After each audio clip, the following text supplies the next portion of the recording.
This video is about Taboan Market shopping.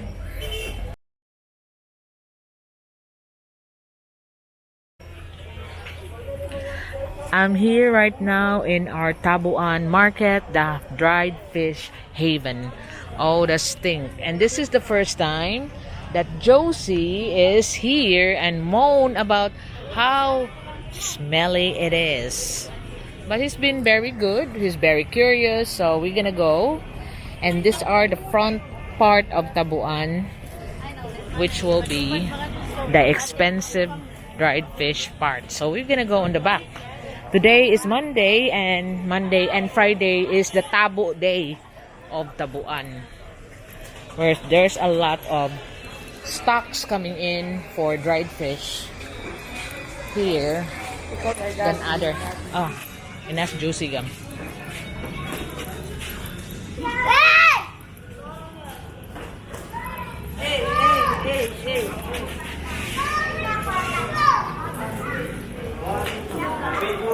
So you go inside and this is where you find the vendors, not just dried fish, but a lot of this is dried fish. Like I said, you buy the dried fish in Carbon, it's more expensive. Here, Susan can retail.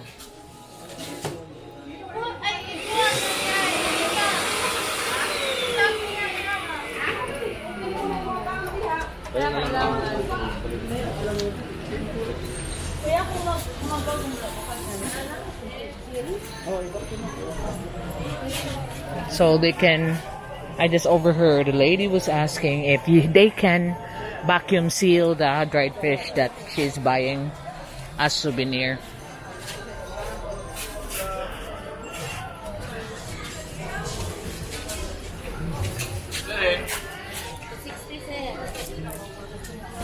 And in fact, it's true. This is the Tabo day because there's a lot there on the side where they arrive.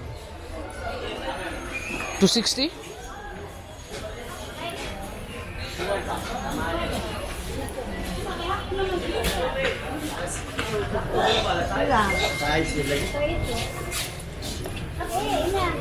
So there's the arrival of new stocks of dried fish from Bantayan Island.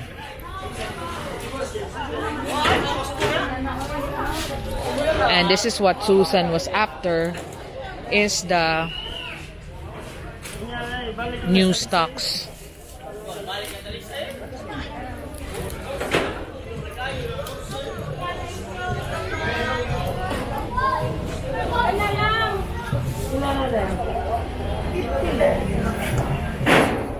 Unsa ni? Budburon? Budburon, ma'am. Natutila din.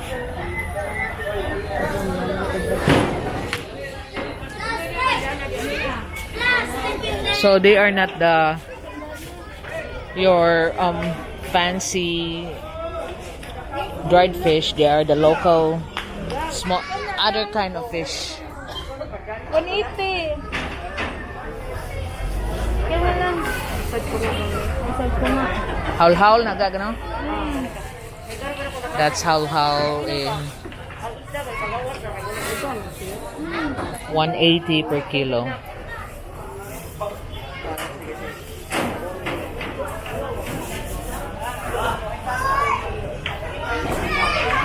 Nawati na siya iro nga gamay ti. Oo. So this is for Susan's other business, which is selling dried fish and vegetables. So other days you can find some of these vendors is on this side because it's just the Tabo day today, so they are allowed the arrival of new stocks from Bantayan Island.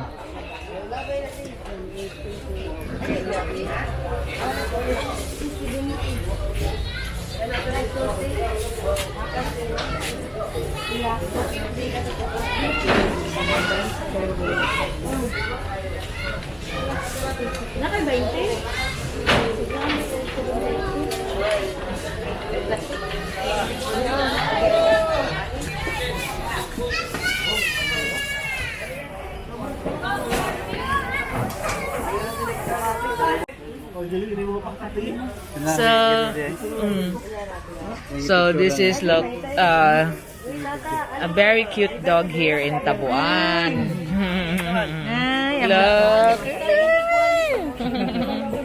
Pila ka months, ma'am? 3 months mo din, gamay. Family siya sad ka ng gamay ba? Ah, so gamay din siya nga. Sama ni siya nga breed, ma'am? Shih Tzu or unsa ba? Shih Tzu. Katong Gagmay. gamay. The teacup Shih Tzus. She's 3 months old, baby. Yeah. Ow. Because I got 21 dogs. Ay, Dog lover. asa man mo? Samong balay. Dirira? Oh, Cebu City. Ano ba? Asan po ate? So Susan is also buying this one. That's another one that's really popular in her shop. The open imo na naga? Balikan niya. Naam siya tindahan niya. Kuyog na ko niya. Pila ka kilo? So that's one popular one. The one she's holding as well is also popular. So these are the what we call the local for the masses dried fish. Like this. Kani bilong-bilong man ini. 250 per kilo for this one. 180, 180.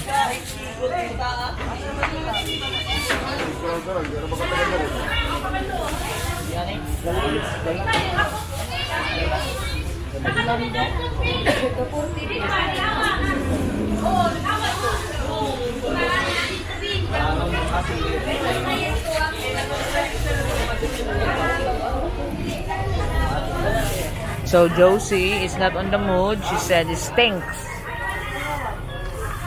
He's not on the mood. He said it stinks. Kuyog ka, mami.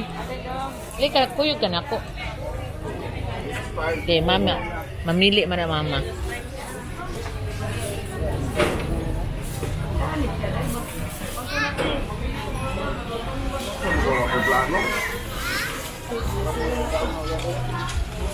Lakaw-lakaw ta dito. Balikon ta nas mama. Let's have a look. Na dito ma'am, nagkuyog rami ma'am. So there's a lot of merchants.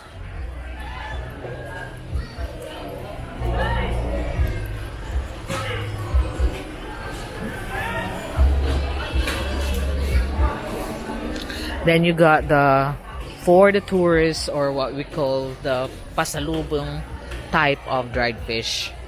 There you can see boneless danggit, squid. They cost a fortune.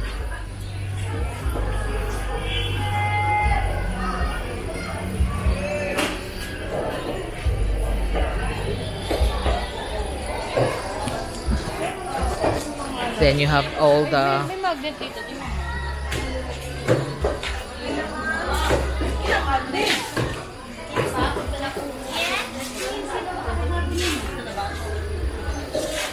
pila na rong boneless danggit, ma'am?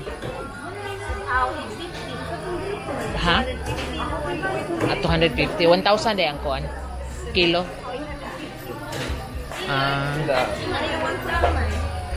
Daghan sa din, no? So the boneless danggit is about 1,000 pesos per kilo. Ala, ang cutie pie.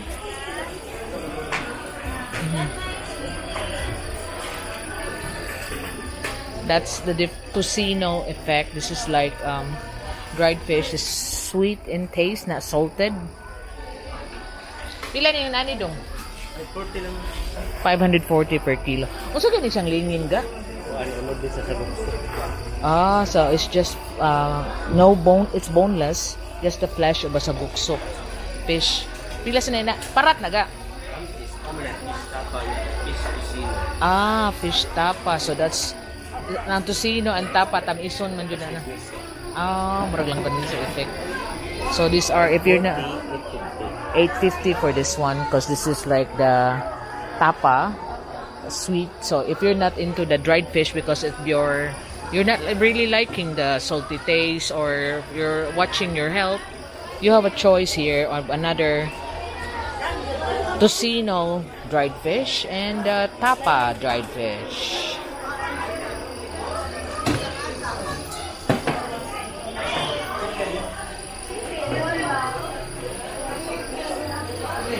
Paso ta dito. Nindot ko kailang display eh. Even the bones of the fish, because some people like eating the bones. I get them in, ma'am. So they geared up for souvenirs. You can see shamrock, all the delicacies from Cebu City, especially dried mangoes. Dried mangoes and dried fish are the ones popular delicacy here from Cebu.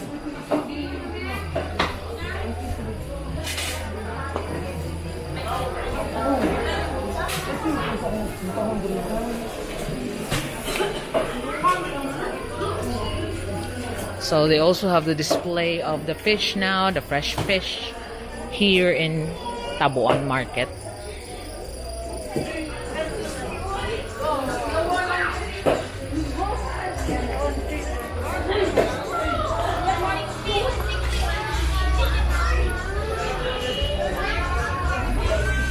So we go here on the masses side, you know, dried fish for the masses.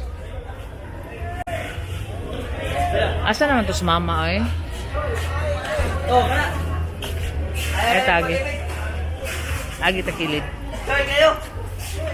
Lamay kayo. Okay kayo. See? I like this one. But before, when I was younger, my mom seldom fed us dried fish. She's more on vegetables all the time. Every day will not miss that we don't have a vegetable dish. So dried fish is like a treat for us. So the things that you don't miss as well.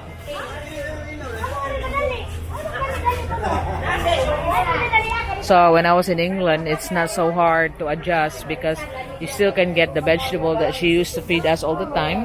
Carrots, cabbage, and the local vegetables, the kalbasa, squash, okra, still can be done. So continuing here on our shopping in Taboan Market. Oh no, Taboan Market rather.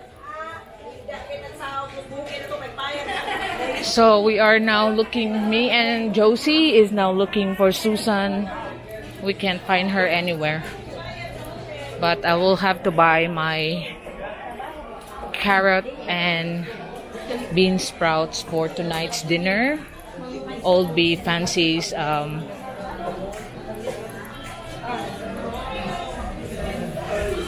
Mongolian, the one where I mix vegetables, ground chicken that I make, and then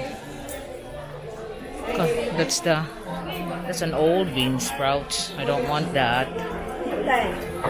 Diba? Namin gipangita ti. Asa na mas mama mosh? Wala garo diriti, ari ko nga ta diriti.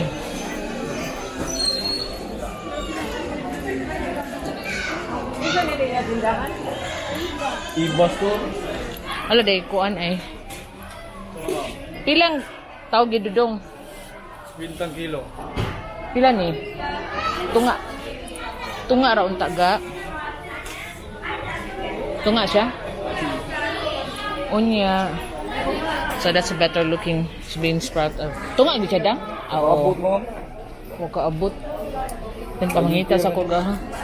Kasi di niya magkaabot akong budget ba sa pagkaon.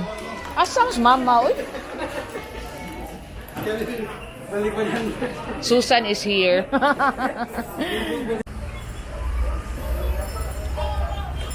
So it's now almost 6 o'clock, but they are operating here in Taboan Market for until nighttime. You can even buy them even if it's nighttime already. They already still open inside where the dried fish for the masses is located. They operate here until 9 to 10 p.m. and again next day 9 to 10 p.m. So here across the Taboan, you can also see a lot of dried fish seller.